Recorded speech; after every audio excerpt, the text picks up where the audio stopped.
अब इसी वंश में आगे जाकर गया नामक राजा होते हैं। ये विष्णु भगवान के बहुत बड़े भक्त थे। अब एक बार शिकार खेलने जाते हैं, शिकार खेलने जाते हैं तो गलती से हिरण के धोखे में मारा हुआ तीर एक ब्राह्मण को जाकर लगता है।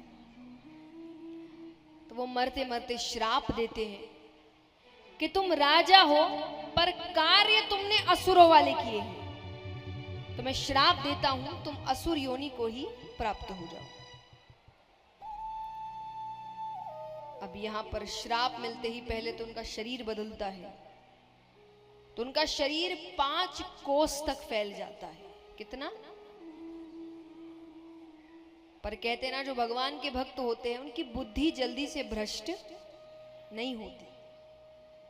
तो उनको लगा कि अब इस रूप के साथ प्रजा के सामने जाऊंगा तो वो तो डर जाएगी, तो वो वन की ओर चले गए। ब्रह्मा जी की तपस्या करते हैं। ब्रह्मा जी प्रसन्न हुए, उन्होंने कहा क्या चाहिए वरदान में। अब उनको जिस चीज का डर था उन्होंने उसी के लिए वरदान मांगा। उनको था कि लोग मुझे देखकर डर जाएंगे, तो उन्होंने कहा मुझे वरदान दीजिए कि मेरे दर्शन मात्र से जीव का कल्याण हो, जो मुझे देख ले उसे स्वर्ग मिले। ब्रह्मा जी ने कहा तथास्तु, और वापस आ गए। वापस आ गए तो बात आग की तरह फैलती है। प्रजा को पता चलता है कि ऐसा ऐसा वरदान मिला है।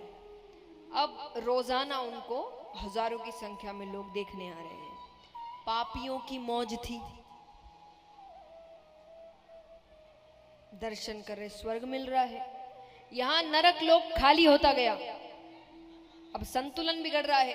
देखिए, मैं हमेशा कहती हूं कि ऐसा कोई समय नहीं था जब सिर्फ अच्छाई थी, कोई भी समय नहीं था। और ऐसा कोई समय नहीं था जब सिर्फ बुराई थी, ना कभी ऐसा समय आने वाला है। ये दोनों ऊपर नीचे होते रहेंगे। संतुलित होना चाहिए। जब संतुलन बिगड़ता है तब भगवान आते हैं, खत्म करके वापस से शुरुआत करते हैं। तो संतुलन बने रहना चाहिए। तो स्वर्ग नरक का भी संतुलन बना रहना चाहिए। यहां संतुलन बिगड़ गया तो भगवान कहते अब तो कुछ ना कुछ करना पड़ेगा। तो भगवान आते हैं। अब एक यज्ञ के बहाने भगवान कोशिश कर रहे हैं कि इसकी मृत्यु हो जाए।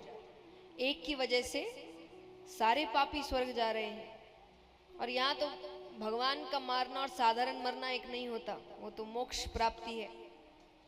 तो भगवान कोशिश कर रहे हैं पर उसको कुछ नहीं हो रहा। तब भगवान ने कहा कि अब मुझे तुम्हें मारना पड़ेगा, कोई आखिरी इच्छा है तो बताओ। वो कहे एक नहीं 2 इच्छाएं हैं, अगर पूरी कर दी मैं अपने प्राणों का दान दे दूंगा, आपको मारने की जरूरत। क्योंकि भगवान मारेंगे तो एक ना एक तरीके से कलंक भगवान के ऊपर लगेगा, क्योंकि वो कुछ गलती नहीं कर रहा। आज कोई बैठा है, लोग उसको देखकर चले जाएं, उसकी क्या गलती? उसको कहां पता कि जो देखने आ रहे उसमें से अच्छा कौन है और बुरा कौन है? उसकी क्या गलती? तो वो कहे कि आप पर कलंक नहीं लगेगा, मैं प्राणों का दान दे दूंगा। तो उन्होंने कहा कि क्या इच्छा है? बोले पहली इच्छा, इस यज्ञ को करते हुए जितने देवी देवता मुझ में निवास कर रहे हैं, जब आप कोई धर्म का काम करते वहां देवी देवता आते हैं, यहां भी है। क्यों? कि धर्म का काम शुरू हुआ है तो विराम तक जाना चाहिए, बीच में रुकना नहीं चाहिए। तो देवी देवता आते हैं ध्यान रखने के लिए कि काम अच्छे से हो जाए। अब यज्ञ भी एक धर्म का कार्य है। तो वो कहे कि इस यज्ञ को करते वक्त जितने देवी देवता मुझ में निवास कर रहे हैं, वो जब तक सूरज चांद रहेगा मुझ में निवास करेंगे। भगवान कहते ठीक है। दूसरी इच्छा, दूसरी इच्छा, ऐसे तो श्राद्ध इत्यादि करने से मुक्ति मिल जाती है, पर अगर कोई ना कर सके, सामर्थ्य नहीं है, तो मेरे धाम में आकर वो इतना कह दे कि हे प्रभु मेरे पितरेश्वरों को मुक्ति प्रदान करिए, आप उनके पितरेश्वरों को मुक्ति प्रदान करेंगे। इसीलिए गया जी की इतनी महिमा है, उसका स्थान है, गयासुर का स्थान है। तो वहां व्यक्ति मन से इतना भी कह देना कि प्रभु मेरे पितरेश्वरों को मुक्ति दीजिए, भगवान देते हैं। उसके बाद उसने अपने प्राणों का दान दे दिया।